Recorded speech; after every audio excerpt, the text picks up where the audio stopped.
जब भी गणित के अंदर एक्स वाई जेड आते हैं तो बच्चे उसको बिल्कुल ही छोड़ देते हैं, जो कमज़ोर बच्चे होते हैं। तो उनके लिए ये एक स्पेशल वीडियो है कि गुणनखंड कैसे करना है। तो आइए शुरू करते हैं। सबसे पहले बेसिक से, यानी एक आसान सवाल लेते हैं कि x square plus 7x plus 10 बराबर 0। यह कोई समीकरण है।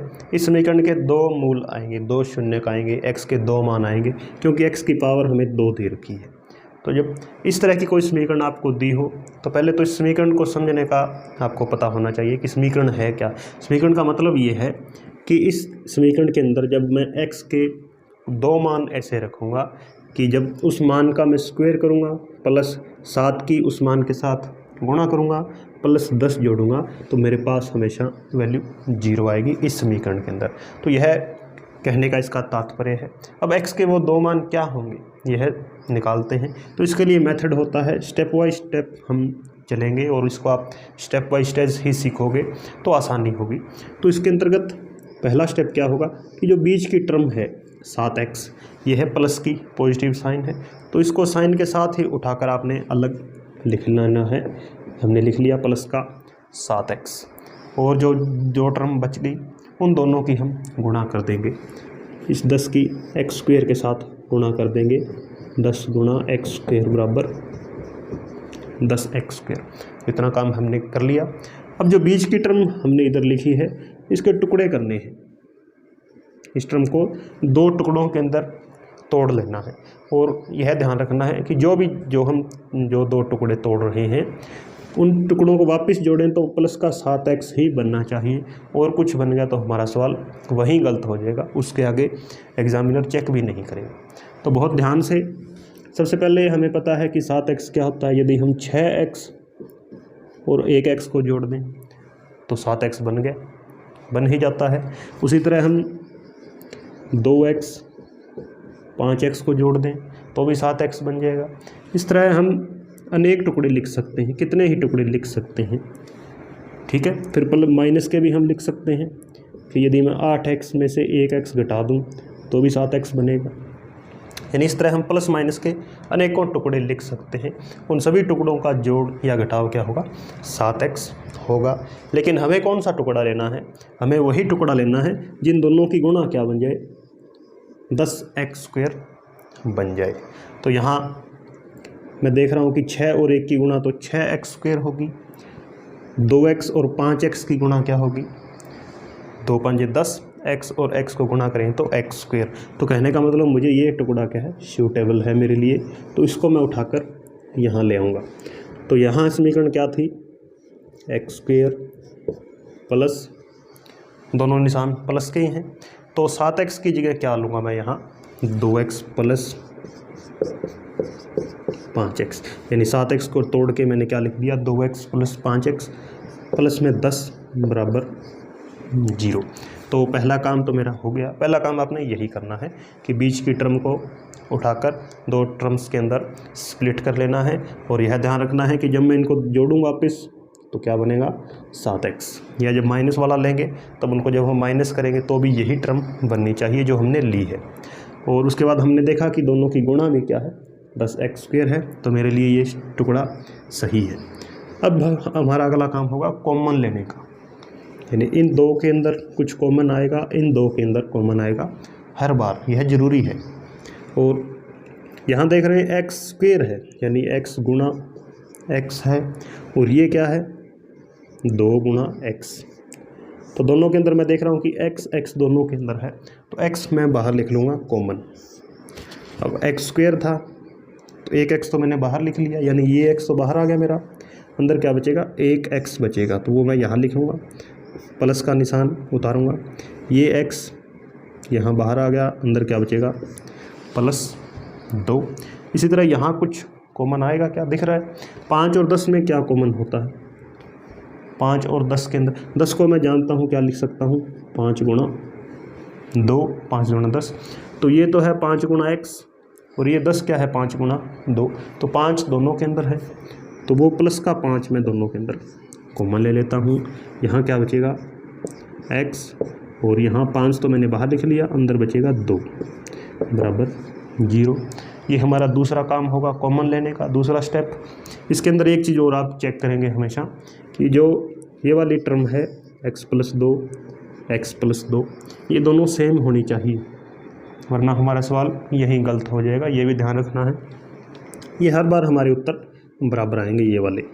अब एक टुकड़ा तो यहाँ से बनेगा x और इस साइन के साथ क्या संख्या है यानी x+5, एक यहाँ से बनेगा, दोनों एक जैसे हैं तो एक टुकड़ा मैं ले लूँगा x+2 = 0। तो ये दो टुकड़े हो गए, यानी इन दोनों टुकड़ों की गुणा क्या है, ये इक्वेशन है हमारी। अब एक बार तो मैं इसको शून्य के इक्वल रखूँगा, x+5 = 0। यहाँ से 5 प्लस का है, इधर आके क्या हो जाएगा माइनस का हो जाएगा। फिर मैं इसको 0 के इक्वल रखूँगा, x+2 = 0। ये दो इधर आके क्या हो जाएगा माइनस का। तो दो उत्तर आ गए मेरे पास, x = -5 और यहाँ -2। तो ये दोनों वैल्यू जब मैं इस समीकरण के अंदर रखता हूँ तब ये समीकरण क्या है 0 हो जाती है। ये सवाल कहना चाहता है।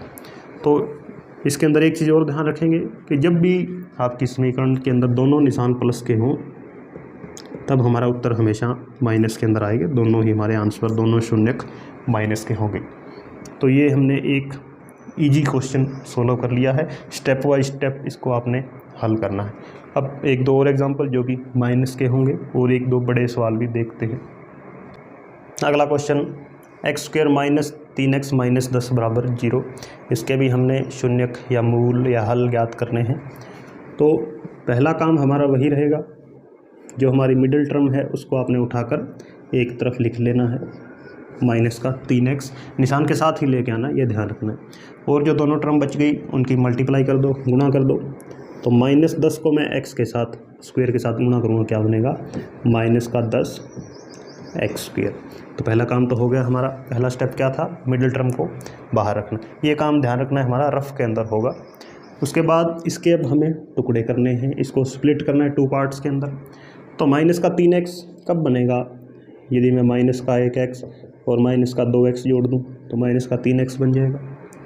या प्लस की संख्या लूं कि -4x प्लस का 1x लूं तो भी -3x बन जाएगा।